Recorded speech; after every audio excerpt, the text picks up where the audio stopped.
peux pas m'empêcher de rajouter du gain. Non, mais toujours. C'est- Tu remarqueras que je t'arrêterai jamais. Ouais, c'est vrai qu'on est assez complémentaires là-dessus, ça marche plutôt bien. Bonsoir et bienvenue chez Palf. Bonsoir. Bonsoir Guillaume. Bonsoir Alex. Aujourd'hui, on va parler de Crazy Tube Circuit. Un bel épisode. Un bel épisode. La Grèce, les dieux, l'Olympe. Je sais pas. Non, j'ai beaucoup d'affinités avec les fabricants de pédales grecs et notamment Crazy Tube Circuits qui font de très belles choses, à mon sens. Donc, je suis content d'essayer, de réessayer des choses avec lesquelles je suis familier et d'essayer des choses que j'ai encore jamais vues. Eh ben on va s'amuser. Préparez-vous. Oui.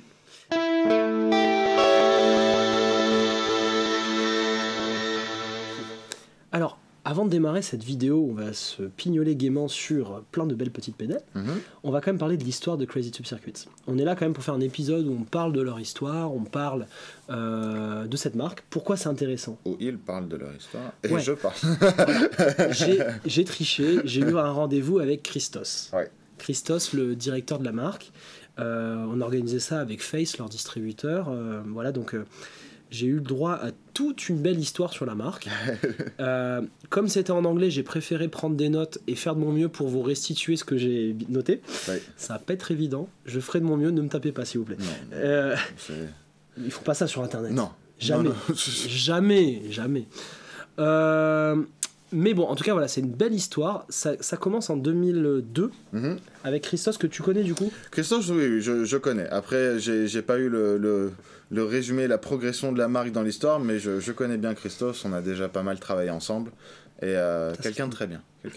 Bah, j'ai bien aimé la discussion qu'on a eue. Ça a été royal. Ils ont envoyé plein de pédales. Ils ont voulu faire les choses bien. Donc, une marque déjà qui valorise ce qu'on fait sur Palf. Oui. Donc ça fait plaisir. En plus, j'avais commandé ces pédales quelques mois avant qu'ils se fassent distribuer. Ok. Et on avait déjà eu une discussion pendant le Guitar Summit avec lui, et quelqu'un de très très sympa, avec qui j'ai eu un bon feeling aussi. Et donc ouais, ça fait quand même depuis 2002 qu'il fait des pédales. En 2002, il s'est lancé tout seul. Attention, petite histoire que vous n'avez jamais entendue. Il était étudiant, il a repris un groupe, et il s'est dit, j'ai pas les moyens, je vais me faire ma pédale. Ça rappelle l'histoire de personne. Effectivement. Personne n'a fait ça dans le monde de la pédale. Voilà. J'ai été moi aussi Voilà, dans ce mais cas non, de mais figure. j'ai l'impression que c'est l'histoire de tous les gens qui ont commencé à faire des pédales comme ça. Ouais. Mais c'est pour le mieux. Heureusement que les étudiants sont pauvres, parce que sinon on n'aurait pas autant de jolies pédales sur la table. Tu sais que c'est un raisonnement très très mauvais, parce que j'ai perdu plus d'argent en faisant ça, moi, que en... Ça, après, voilà, J'aurais pu acheter, mais j'ai appris énormément de choses. Exactement. Voilà. Tu perds d'un côté pour en gagner de l'autre. Pour moi, la vie, tu vois, il y a toujours un équilibre. Tout ce que tu perds, tu le gagnes. Tout ce que tu gagnes, tu le perds. J'ai cru que t'allais commencer à citer Astérix et Obélix Mission Cléopâtre. Non, alors non. Bon, j'ai eu plein de détails. Je vais quand même à l'essentiel. En 2005, il poste sur le forum DIY Stompboxes. Peut-être que tu le connais, ce forum. Non. C'est un forum très geek sur lequel nous, pignoleurs de schémas électroniques, allons lire des informations. Ok. Disons que quand j'étais étudiant, moi, en études d'électronique, on m'apprenait des choses intéressantes en électronique, mais complètement déconnectées du monde de la pédale. Donc en fait, quand tu prends ton premier schéma de pédale, t'as beau être ingénieur en électronique, tu comprends des trucs, mais tu comprends pas vraiment en fait. Ouais. Et donc ce forum, il te permet d'aller bidouiller des choses, quoi. Ouais, essayer de réadapter ce que t'as appris technique, mais au monde de la pédale. Okay. Et Christos, ce qu'il a fait en 2005, c'est que ça a été le premier à poster. Je crois qu'il y a eu une collaboration avec quelqu'un, j'ai pas tout compris, mais il a posté le fameux schéma qui s'appelle Dr Boogie. Ok. Et c'est un premier schéma qui permettait de prendre un ampli à lampe et de le mettre en transistor dans une pédale. Ok. Et c'est ça qui a fait quand même quelque chose, parce que il faut savoir, ça va être la suite de l'histoire, que Christos a toujours été un grand fan des amplis. Il a toujours bidouillé des amplis. Il en a fait. Et il s'est quand même rendu compte que la pédale était un format plus pratique. Et en 2005, il sort son schéma à base de JFET et il le donne à la communauté. Donc ça, c'est quand même beau. Effectivement, oui. Et donc c'était un Mesa Boogie, tu sais, genre, je sais pas lequel, un rectifier, je sais pas quoi, mais... Oui, en 2005 sûrement, oui. Voilà. Et en fait, il a pris ce schéma à lampe, il l'a mis en JFET. Ok. En mode, un JFET égale une... Ou un MOSFET, peut-être c'était MOSFET. Un MOSFET égale une lampe. Ok. C'était ce qu'il a fait à l'époque sur le forum. Et à l'époque, il s'amusait à alors collect en français c'est Ah, accumuler. Ouais. Accumuler, enfin c'est pas collectionner, c'est Oui, non, mais je vois, il accumulait. Il accumulait des tubes. Ok. Il accumulait des tubes de partout chez lui, tu rentrais chez lui, il y avait des lampes de partout. Il nous a dit que peut-être on aura une photo qu'on pourra mettre en insert. Ce serait cool. Et du coup, sur le forum, les gens l'appelaient le Crazy Tube Guy. Ok. Et c'est comme ça que le nom de la marque est venu. Ah, c'est cool. Je me doutais qu'il y avait quelque chose voilà, dans cet esprit-là, mais ok, Crazy Tube Guy, et il a fait ses Crazy Tube Circuits. Ok. Exactement. Donc, tu vois, il y a eu tout cet enchaînement de choses. Ouais. Bon, entre 2002 et 2012, il y a eu ces périodes d'études, et après il a travaillé dans une boîte, donc c'était pas son focus de faire une boîte de pédales, mais il a continué, tu vois, à faire des schémas, à les mettre en ligne, à expérimenter des choses. Et il s'est toujours amusé à faire des conversions d'ampli vers des pédales à base de JFET ou MOSFET. Donc en 2012, il sort la marque Crazy Tube Circuits avec une première pédale qui cartonne, celle que j'ai là, la Starlight. Ouais. La Starlight qu'on a là. Donc ça c'est un MP in a box. Je sais pas de quel ampli. Il m'a pas dit quel ampli c'est. Mais ça a été un truc où tu passes de MOSFET à JFET avec tout ce qui va bien. Et apparemment cette pédale a été sur le board de plein de gens. Et ça a été le grand succès de la marque. C'est fou quand même. Je te sur propose une première pédale comme ça. Alors il en a fait d'autres avant. Ouais, bien sûr. Mais il a quand même eu un beau succès sur celle-ci parce que apparemment il y en a qui disent que ça sonne comme une rate, et il y en a qui disent que ça sonne comme un ampli qu'ils n'ont jamais eu de leur vie, et pour lui, comme il est fan de Fender, je pense que ça sera un petit ground face ou un truc comme ça. Voilà. Donc si tu veux, on peut se brancher ça pour sentir les inspirations de Christos à l'époque. Allons-y. Essayons ce qui se passait dans la tête de Christos en 2012.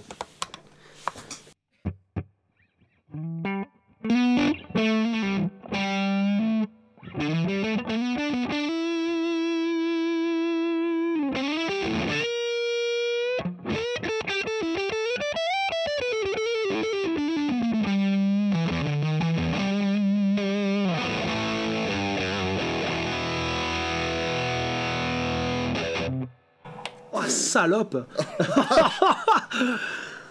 il était bon en 2012, Christos. Donc ça, apparemment, MOSFET, JFET, je sais pas quelle connerie, il a fait sa tambouille, et ça fait ça. C'est balèze, hein. C'est bien, hein. Attends, elle réagit comment? Elle est gentille si on baisse un peu le volume ou pas?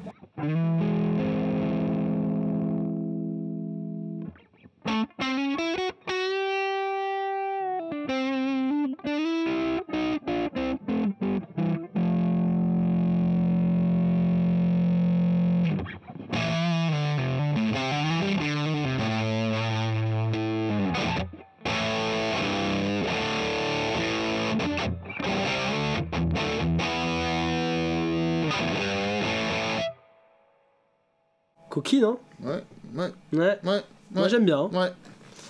Donc ça a été son plus grand succès quand il a voulu vraiment se lancer. Et c'est là où il a dit bon bah j'ai un succès, je quitte mon job, je monte ma boîte. 2012, il monte sa boîte Crazy Tube Circuits. Alors avant, il y a eu d'autres pédales, la Ziggy par exemple que tu dois connaître. Ça c'était sorti bien avant. Il a eu une pédale style Mesa Boogie. Et en fait de 2005 à 2012, il y avait déjà la marque Crazy Tube Circuits, mais c'était plutôt lui et un pote qui faisait ça à la maison, en dehors du taf, quoi. Ouais, je comprends.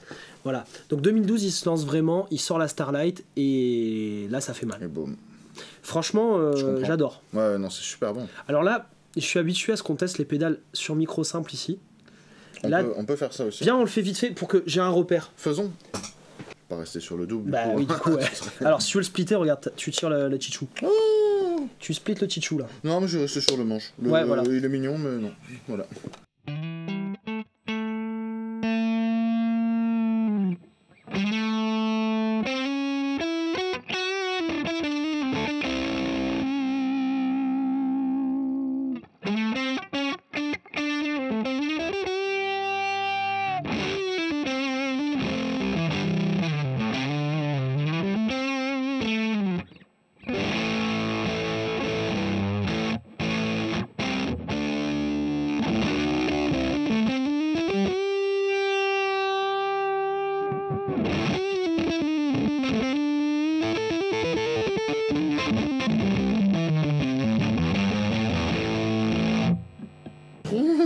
T'as vu, ça crépite et tout. Ah, j'adore. Ah, j'adore. Ça marche très bien. C'est très sale, mais dans le bon sens. Alors là, j'ai monté le gain sur la fin. Hein. Formidable. Voilà, on est d'accord. Hein. C'est formidable. Voilà. Merci. Et quand tu montes le gain, ça crépite, c'est beau. Ouais. Alors, belle découverte, tu vois. Je m'étais pas du tout intéressé à cette pédale. Quand j'avais acheté ces pédales, j'ai regardé un peu ce qui sortait. Tu vois, j'ai pris la Crossfire, la Noctanium, la Whitewell, qu'on va vous présenter après. Et la Superconductor, c'est celle qui m'a hypé au NAMM cette année. Ouais. Mais ouais, la Starlight, putain, je suis passé à côté, quoi. Bah, mais en même temps, 2012. Ouais, alors, j'en étais pas là, moi j'ai commencé à travailler avec eux au moment où la Crossfire elle est sortie, donc c'était seulement l'an dernier. Il y a un an, c'est ça, ouais. Et sur cette période-là, on a bossé, j'ai filmé pour celle-ci, j'ai filmé pour la Whitewell, Superconductor quand c'est sorti, et là plus récemment évidemment la Noctanium. Mais t'as vu ils te cachent des choses comme ça là, coquinou. Hein. Mais c'est bien qu'ils gardent des surprises comme ça qui sont sorties en 2012. 2012, ouais. Non mais bien joué. Tu sais, genre, t'es en retard, quoi. T'as oublié le best-seller, en fait, ça fait 10 ans qu'on l'a. C'est ça. Passe à autre chose, quoi. Ok, donc 2012, ça sort. Ouais. Bon, après, il se fait son premier NAMM en 2013. Un grand cap pour lui, quand même. Il est très content. Je présume. Tu sais, il y a un petit peu...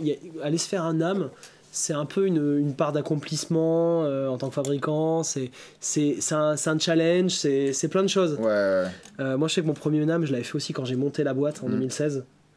Et j'étais sur le stand de Reverb à l'époque. Ouais. C'était trop mignon, t'es là, t'arrives comme ça, t'as ton premier NAMM. Tu comprends rien, il y a tout plein de trucs géants et toi t'es là, tu te dis, je vais peut-être réussir à vendre aux États-Unis. C'est ça, ouais.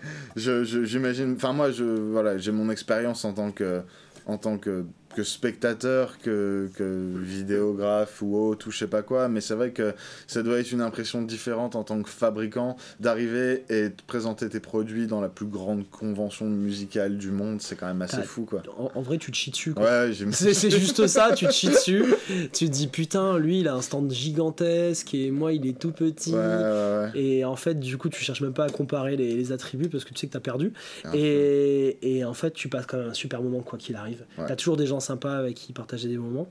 Mais ouais, je pense que c'est un bon accomplissement. Super souvenir. Ouais. Et bon, il y a plein de dates clés, mais moi je pense que Crazy Job Circuit, quand même, on l'a en tête aussi grâce à la Whitewell. Pour moi, c'est son deuxième succès. Honnêtement, moi, c'est la pédale qui m'a fait... Quand ils ont sorti la Crossfire, évidemment, j'étais intéressé parce que Stevie Ray Vaughan, parce que c'est un peu le genre de truc auquel que je regarde un peu plus près, tu vois. C'est ça. Mais, et après avoir filmé pour celle-ci, il m'a dit, écoute, si t'es intéressé, on peut bosser sur une autre pédale ensemble, qu'est-ce qui te plaît? Et immédiatement, sans la moindre hésitation, tu as un trémolo harmonique et une reverb à ressort dans une boîte, s'il te plaît, merci. C'est pour moi, quoi. C'est ça. Et du coup, cette pédale, je pense récemment, je l'ai prêté à un copain et du coup, j'ai fini à mettre avec les GFI. Qu'on a présenté dans l'autre vidéo super récemment, sinon elle est sur mon board depuis que j'ai la pédale. Ça doit faire 1 an et demi que c'est une des rares qui a pas bougé. On se la met dans l'oreille. Allez. Bon, du coup on va être un peu moins délicat surtout. Hop, on reste sur le... On réverbe et on trème. Clean.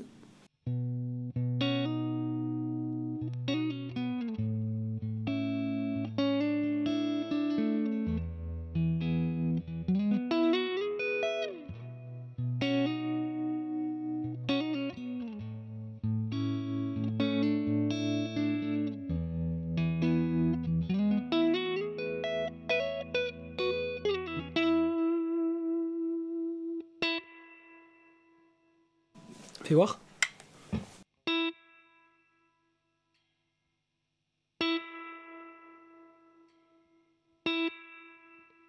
Ok.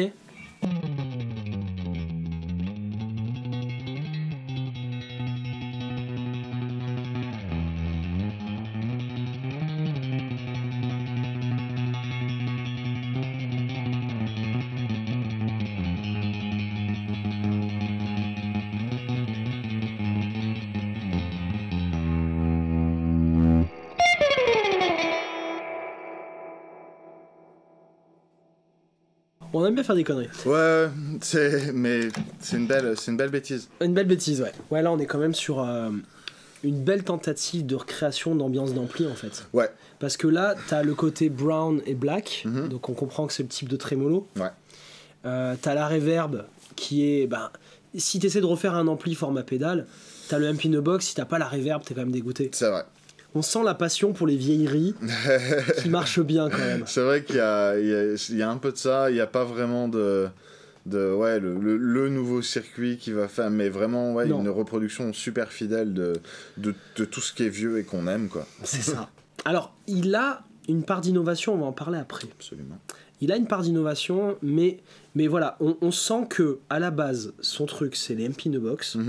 Je te retrouve une vieillerie, j'analyse le schéma avec des vraies lampes, je les branche pour de vrai, je te mets des transistors, et ça, moi, ça me touche parce que dans ma tête, jusqu'à présent, je pensais qu'à Catalin Bread pour ça. Ok, ouais. Tu vois, moi, je pense souvent à Catalin Bread pour ça, et j'arrête pas de leur en parler. Et Catalin Bread, ils ont le côté où ils vont te faire les vieilleries, et parfois, ils vont aller dans les trucs un peu foufou. Ouais. Là, il va te faire vraiment la réplique des vieilles choses qu'il aime bien. Ouais. Et ça, j'apprécie. Tu vois, le Killer V, on va en parler après, mais il y a vraiment le côté Magnatone qui va essayer d'analyser à fond. Voilà, il va chercher à retrouver cette vieille ambiance. La Whitewell en 2007, ça a été une première tentative d'innovation, de côté un peu expérimental, etc. Il y a eu entre-temps pas mal de petites choses. Par exemple, la Cyclone. Là, il s'est un peu embarqué dans des pédales multifonctions où il va tenter des innovations. Tu vois, là, t'es donc sur un phaser, il me semble. Avec phase 45, 90. Je sais pas ce que c'est ST et LT, mais voilà. Ça doit être d'autres types de phases. Il me semble que ça, c'est vraiment juste le phaser classique, le phaser orange. En tout cas dans le mode où on est actuellement. Et je trouve ça sympa que tu vois, de temps en temps, ils tentent un peu des innovations. Voilà. Ouais, c'est cool. Et puis tu vois que c'est le genre de circuit où il va dire ok, ça fonctionne. C'est des pédales qui vont sortir avant des choses comme la JHS Bonsai par exemple. C'est ça. Et qui derrière va vraiment prendre ce concept-là et le pousser à l'extrême en disant hey, tu veux un tube screamer? En voilà 9. Et du coup, inspiré d'autres fabricants, mais aussi lui expérimenté pour ensuite arriver à des choses comme le Superconductor, j'ai adoré moi. Qui est absolument excellente et qui propose un petit peu le même genre de concept, quoi. Tu veux un EP booster, tu veux un MOSFET, tu veux un... C'est ça. Et donc voilà. Alors ça, avec Julien, on l'a beaucoup joué, la Superconductor. Il y a une ambivalence, c'est-à-dire qu'on adore le côté, justement, t'as plein d'options, t'as plein de possibilités, mais parfois, quand on est hipster branloman, on a besoin d'avoir une pédale qui fait parfaitement la chose. J'en suis là actuellement dans ma vie de hipster branloman. Ouais. Tu vois ce que je veux dire? Donc typiquement la Falcon, ça va être quelque chose que je vais préférer chez lui, je pense. Ouais. Moi je préfère avoir un truc qui fait parfaitement ce qu'on a demandé. Je comprends ça. Mais franchement, quand tu cherches un boost et avec plein de fonctions, etc., il est très très bon là-dedans. Donc voilà, on va se tester ça. Juste pour continuer l'histoire et après on se met plein de choses dans les oreilles. Récemment, donc il a sorti sa gamme de double pédale. Ça c'est pas mal aussi. Toi tu as toutes testées. Oui. Voilà, raconte-nous. J'ai commencé avec la Crossfire, c'est la première pédale qu'il m'a envoyée. Et donc évidemment c'est le Fender Blackface, le Deluxe River de 65 sur le côté gauche et un TS 8. D'accord. Ou 808.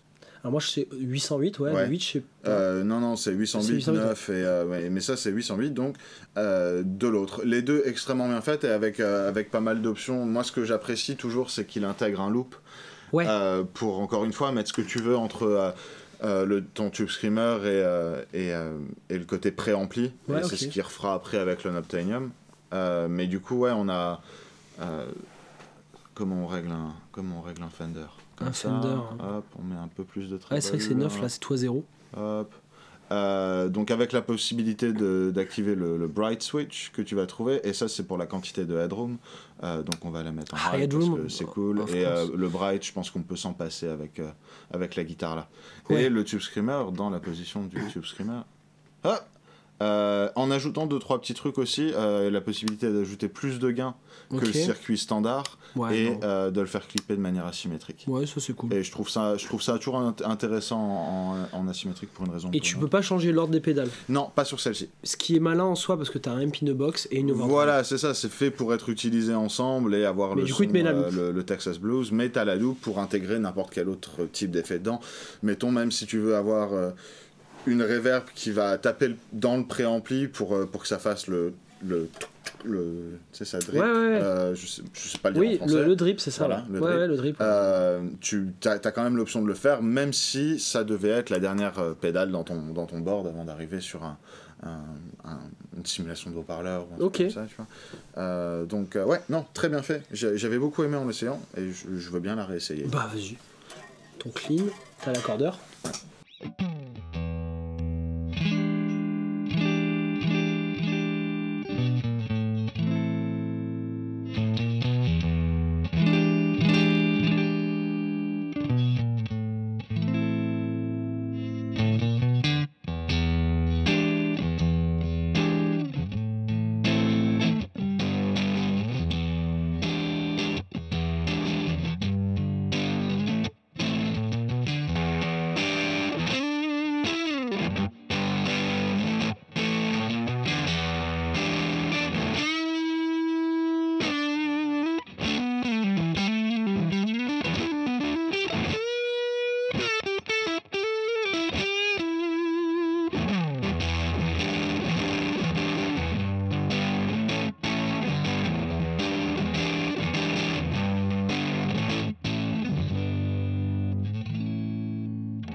C'est mortel.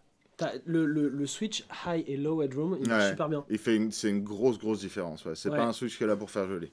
Du coup, au début, tu étais en high headroom parce que c'est sympa. Ouais. Mais dès que je l'ai passé en low, t'as le côté gaieté. Et puis ce que fait le blackface quand tu pousses le gain ou le volume du préampli au max et qui commence à un peu s'écrouler sur lui-même comme ça. Et c'est super cool. Tous les problèmes qu'on adore. Exactement, ouais, c'est ça. On aime les choses qui ne marchent pas. C'est qu'est-ce que t'aimes sur cet ampli? C'est le défaut. Ouais, c'est tout ce qui va pas. Tout ce qui va pas, on aime. Ok. Donc ça, c'est la Crossfire et qui a visuellement et fortement inspiré la sortie suivante, qui elle est l'Unobtainium avec le Dumble d'un côté et le Clan. On a essayé du coup. De l'autre qu'on a déjà pas mal essayé. Mais on va pouvoir se la remettre quand même. On peut se la remettre un peu, hein, moi, il n'y a pas de souci. Donc ouais, la possibilité de passer du Steel String Singer au Overdrive Special avec le petit foot switch sur le côté. On l'a essayé, mais tu l'avais déjà réglé sur ton board et je n'ai pas touché plus que ça. C'est vrai. Donc non, c'est une découverte pour moi aujourd'hui. C'est vrai. Faisons... Et tu disais, attends, je t'ai interrompu, excuse-moi. Tu disais, tu as le switch pour passer de Steel String Singer à Overdrive Special. Ouais, c'est ça. Et l'autre côté, c'est une clone. La clone telle qu'on l'a... Enfin, voilà, standard, faite au plus proche du circuit possible. Ça, c'est cool. Il m'a même dit que d'ailleurs, il a un pote qui avait une originale Gold qui lui a envoyé... Une non-orsi ou une Gold, je sais plus. Bon, il a envoyé une vraie. Il a envoyé une vraie, mais c'est vrai qu'il a fait un super boulot. Enfin, c'est très proche de l'original et en plus avec la possibilité d'utiliser le buffer ou non, ou d'utiliser la mode que je suis toujours pas bien sûr de comprendre, mais qui dit qu'il y a plus de basse. C'est un truc qui traîne sur les forums. C'est ça. De changer une capa à un endroit parce que c'est vrai que quand on booste la pédale, t'as un côté très médium qui parfois dérange les gens.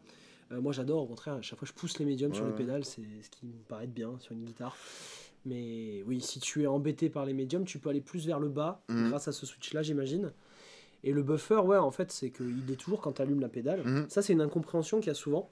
Les gens me disent qu'il faut acheter un buffer séparément. Le buffer, en fait, dans chaque pédale, si elles sont bien faites, il y a un buffer en entrée.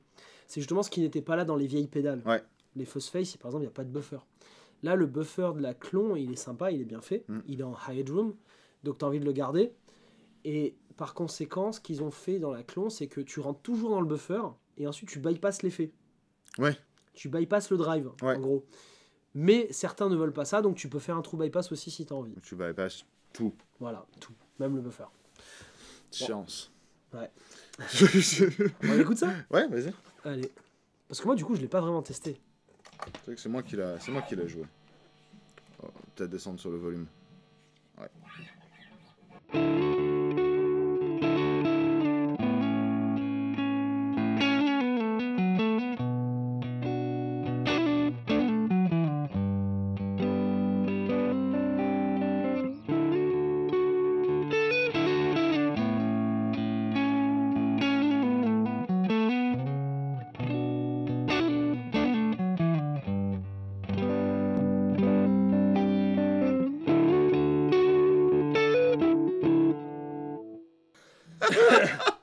T'inquiète, tu vas la refaire. Ah, attends.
C'est magnifique. J'aime beaucoup cette pédale. Magnifique. Franchement, Fait très belle très chose. très bien. Alors, moi, comment ça s'appelle, le Dumble, Mhm. j'ai un problème. C'est que j'arrive jamais à me fixer un réglage. Je suis jamais satisfait à 100% du réglage. En fait, quand je l'allume, Ouais, je fais ouais, waouh, je trop comprends. bien. Et après, je me perds. Ouais, ouais. Et du coup, j'arrive pas à savoir. Je pense que déjà, je préfère le steel string Seeger. Ouais. Je pense que je préfère celui-là. Et puis, c'est vraiment en fonction de l'utilisation qu'on a, parce que là, virtuellement, ce qu'on met, c'est un préamble de Dumble dans un préamble de Dumble. Et donc, il y a un peu cette redondance aussi qui fait que, au final, là, dans notre cas de figure, elle n'est pas vraiment nécessaire, cette pédale. Mais si tu joues... si t'as pas envie de finir sourd. Si t'as pas envie de finir sourd. Ouais. C'est vrai que c'est un joli contrôle de volume. C'est pas mal. Mais ouais, en fait, le truc, c'est... Enfin, moi, c'est vraiment comme ça que je la vois. Si je joue dans un ampli, dans mon organe ou un truc qui a déjà ses caractéristiques, je vais vraiment l'utiliser que pour le côté clan. Si je joue dans un ampli Fender qui est peut-être un petit peu plus plat, un petit peu moins gentil avec les drives et certaines pédales d'effet, à ce moment-là, j'aime autant utiliser ce préampli-là à la place, mettre le Fender de manière la plus neutre possible pour après enfin voilà, faire ce que j'aime bien avec ce préamp. En tout cas, la pédale est géniale. Ouais. Je comprends son succès parce qu'apparemment c'est sold out non-stop. Ouais. Non, c'est super bien Ça, fait. Encore une fois, avec le loop, si tu veux mettre ton tube screamer entre le clan et le Dumble et faire ton meilleur John Mayer, tu peux. C'est cool. Donc, non, ça donne une idée, ça. Il faudra trouver un tube screamer. Tube screamer. Ouais. Ok. Bon, on va se tester pas mal de pédales. Mais on garde pour la fin. Je veux juste teaser comme ça. On a la petite dernière. C'est la première fois que je la vois. On la testera à la fin. À la fin de la vidéo. Okay. Mais ça, c'est la petite dernière. Ça, c'est la petite dernière. Qu'est-ce que c'est celle-là là On en parle à la fin de la vidéo. Juste, je voulais vous hyper un peu. Restez connectés, quoi. Ouais. Tu veux jouer quoi avant ça? Bah, ce que tu veux. Alors, on a déjà joué ça. Ça, on leur a fait bouffer plein de fois sur la chaîne. J'imagine. Ça, c'est Tweed et Brownface. C'est ça. On a joué, ça, on a joué, ça, on a joué. Mais il reste ces deux-là. Allez. Tu peux nous présenter peut-être la Killer V, je pense que tu connais bien ça. Je suis familier avec, okay. ouais, comme tu disais, c'est fortement inspiré de Magnatone, où on a pareil, c'est un espèce de préampli plus le circuit de vibrato / trémolo qui a fait Magnatone. Ouais. Et donc, ouais, des amplis, ce sont Fender des années 50, donc on n'est pas nécessairement sur... ce sont Fender, ce sont américains, qui est justement pas nécessairement typé Fender, mais qui a quand même cette brillance, cette clarté qu'on va retrouver, pas nécessairement aussi punchy dans les médiums qu'un Marshall va l'être. C'est des amplis qui sont super intéressants et qui ont, à mon sens, le meilleur système de trem non harmonique ou à moitié harmonique, parce que c'est quand même de la stéréo et il se passe un truc. En stéréo. Voilà, c'est ça. Jamais fait. J'ai joué 2 fois, je crois, ou 3 fois dans ma vie la Twilighter stéréo avec la tête et le 212 et c'est mortel. Hein. Ils m'ont fait essayer au NAM, j'étais comme un ouf. Pourtant, il y avait le vacarme. Hein, et pourtant, j'étais là, je fais wow. C'est le genre d'ampli qui te met dans une bulle comme ça, et le son qui t'entoure et qui arrive de toutes les directions, beau, c'est magique. Et puis, t'as pas à te poser de questions, c'est directement le cas, quoi. C'est directement stéréo. T'es pas à te dire, tiens, je mets un splitter, un machin. Absolument. Tu te branches et tu te fais plaisir. Moi, je trouve c'est beau. Et donc là, il essaie de te recréer cette ambiance. Voilà, c'est ça. Où tu as donc la section préampli qui est là, avec le volume d'entrée, le master de sortie donc de la pédale basse et aiguë, et de ce côté-là, le côté trem avec la vitesse et la profondeur, et la possibilité de le... Full wet. Voilà, full wet ou dry wet. On peut commencer comme ça. Le BMN, c'est Bright, Normal and Mellow. Ok. Donc, Mellow, c'est quoi ? C'est un peu chaud. Oui, bah, je présume que ça doit être juste différents réglages de brillance dans le préampli. Je joue un truc et puis je te laisse faire, faire ce que tu fais, quoi. Vas-y.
Alors là, on s'est tapé un petit délire. Ouais. Viens, on teste la pédale. Et dit Jean-Michel Van Halen. Jean Van Halen. Ouais. Oh. Jean Lalaine. Jean Lalaine. Ouais. Bon, alors, on la teste en clean. On peut la tester en clean. Bien. Faisons comme ça.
Sympa en clean comme ça. Ouais, et j'aime beaucoup plus ce réglage. Après, moi, je veux pas trop me prononcer là-dessus. Le phaser, en règle générale, j'aime pas. C'est pas mon truc, c'est pas voilà, un effet que... J'apprécie ce qui a été fait avec. Oui, oui. Je veux pas dire de mal de qui que ce soit. Moi, c'est un effet que j'aime pas vraiment utiliser parce que je trouve qu'il est... c'est juste trop. Ouais. C'est trop, c'est... Ça s'appelle une machine à laver. Et quoi. ouais, voilà, c'est ça. C'est pas... c'est bien fait. Et effectivement, en 90-45, on retrouve les vitesses et les sons dont on a un petit peu... Enfin, auxquels on s'attend un peu. Ouais. Et je pense que pour quelqu'un qui cherche un phaser un petit peu plus modulaire sans forcément s'arrêter sur les grands classiques, c'est super bien fait. Maintenant, c'est difficile pour moi de dire ah ouais, c'est génial. Voilà. Tu vas avoir du mal. Voilà. Ok, on passe à la petite nouveauté. La Motherload. Normalement, quand cette vidéo sort, c'est le jour de la sortie de la pédale. Ah, ok. Bon, Voilà. et ben... Nous, on a eu quelques temps avant. Happy New Pedal Day. C'est ça. Alors, oui, c'est bon, je me souviens, je dis pas de bêtises. Le délire, c'est que t'as une disto qui couple une rate et une meuf. Mais c'est pas ce que tu crois. Parce que moi, quand tu m'as dit ça, je me suis dit, oh, tu rentres la rate dans la meuf et tu fais du gros doom et tout. Ouais, voilà, ouais, ça doit être ça. Là. C'est pas ça. Ok. C'est soit une rate, soit une meuf. Tu choisis l'une ou l'autre. Ok. T'as l'EQ de la meuf, Ok. l'EQ de la rate. Le filtre, ouais. Donc R pour rate, donc c'est le parti bleu. Ok. Jaune pour meuf, c'est la partie jaune. Ouais. Et tu peux linker les EQ avec ce bouton. Donc c'est délire parce qu'en fait, au début quand il m'a dit ça, je lui ai dit ouais, ok, raconte. Je t'explique le délire. C'est qu'en fait, une Big Muff, ce qui fait quasiment tout son son, c'est son EQ. T'as un passe bas, un passe haut, Ouais. ils se séparent, ils se mélangent. Et du coup, il te dit, bah tiens, en prenant l'EQ de la rate en même temps, qui n'est qu'un passe bas, tu vas pouvoir avoir un son différent. Ok. Donc c'est ce qui m'a transcrit, je l'ai pas essayé. Ok. Donc on va se mettre en meuf, parce que je connais bien la meuf, avec la full story, là on en a bouffé. Ouais, j'imagine. C'est bon. On va voir déjà si on ressent une meuf, Ok. sachant qu'il a rajouté le potard de voice. Je sais pas trop ce que ça va faire, on va essayer. Et après on va linker l'EQ, voir ce que ça va donner. J'ai un peu plus d'expérience sur la rate que les Big Muff, ça a jamais été mon truc. J'ai toujours préféré les circuits Phosphase et Bender et tout ce qu'on retrouvait avant. Donc, Sors-nous tes plus beaux. je te laisse naviguer. Tu nous sors tes plus beaux power chords et tu feras très bien la Big Muff. Ok. Tu vas voir. Ça va me faire bizarre de jouer ça. Non, je rigole, fais ce que tu veux en fait.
La subtilité, tout ça. Ah, mais tout dans la douceur. La douceur. C'est du miel. Voilà. Moi j'aime bien l'idée.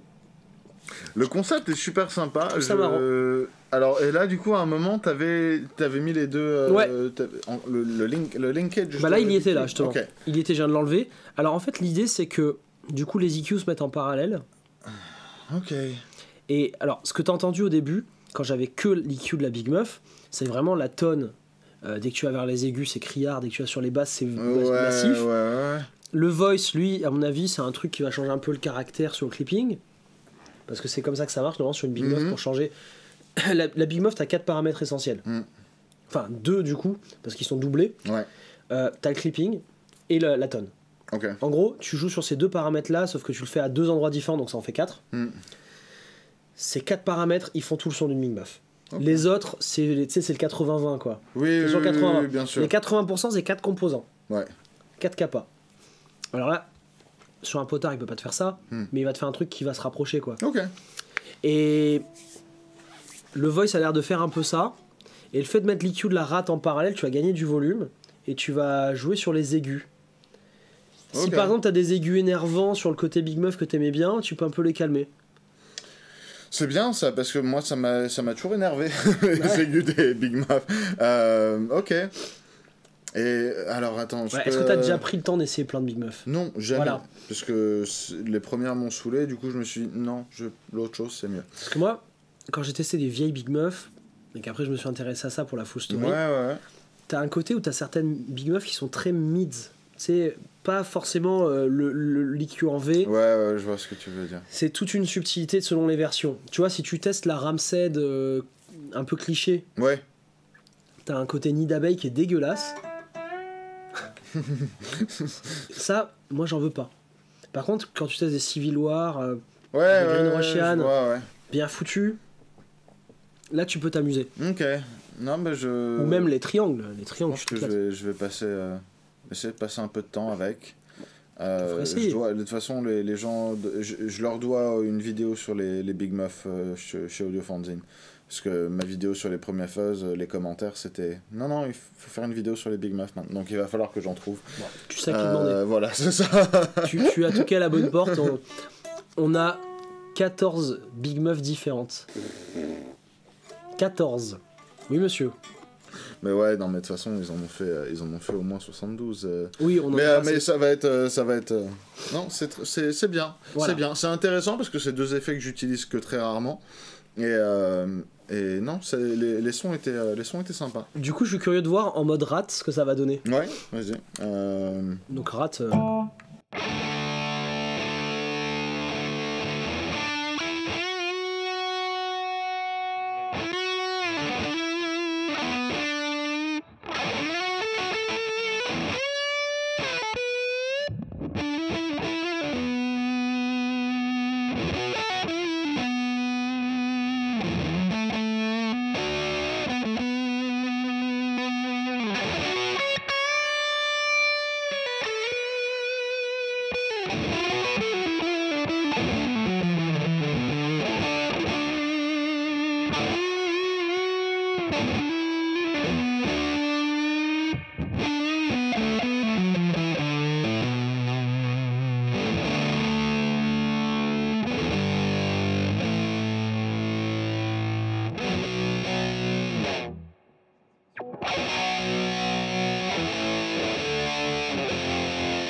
Tu savais pas, Tom Marceau, qu'elle pouvait faire ça, ta strat, là? De la saleté. Oh mon Dieu.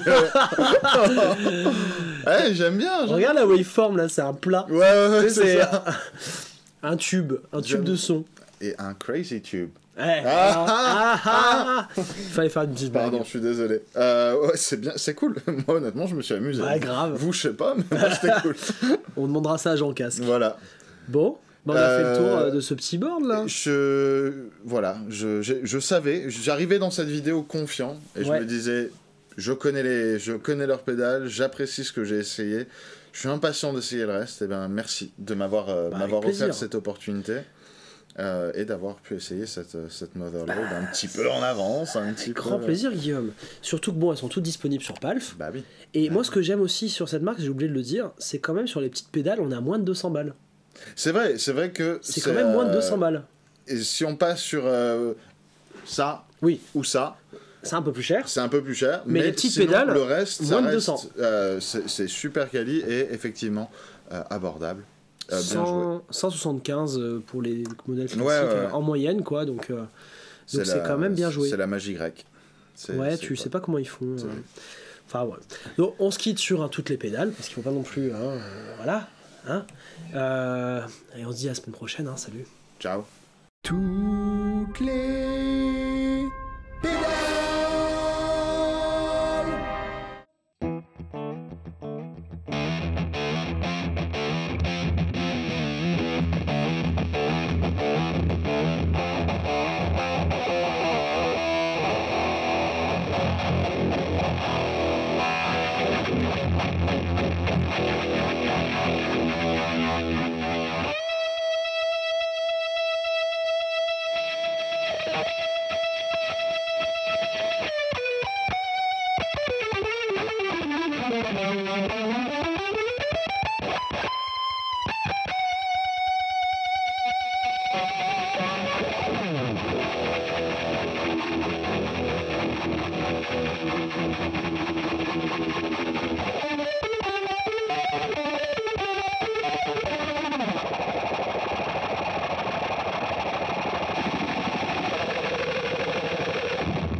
C'est bien quand ça s'arrête. Ouais, c'était cool. Voilà, le respect, non, je vois de qui je parle. Je suis content d'avoir pu placer. Ouais, c'est énorme. Je suis là qui cale un Shine au mec comme ça, au calme.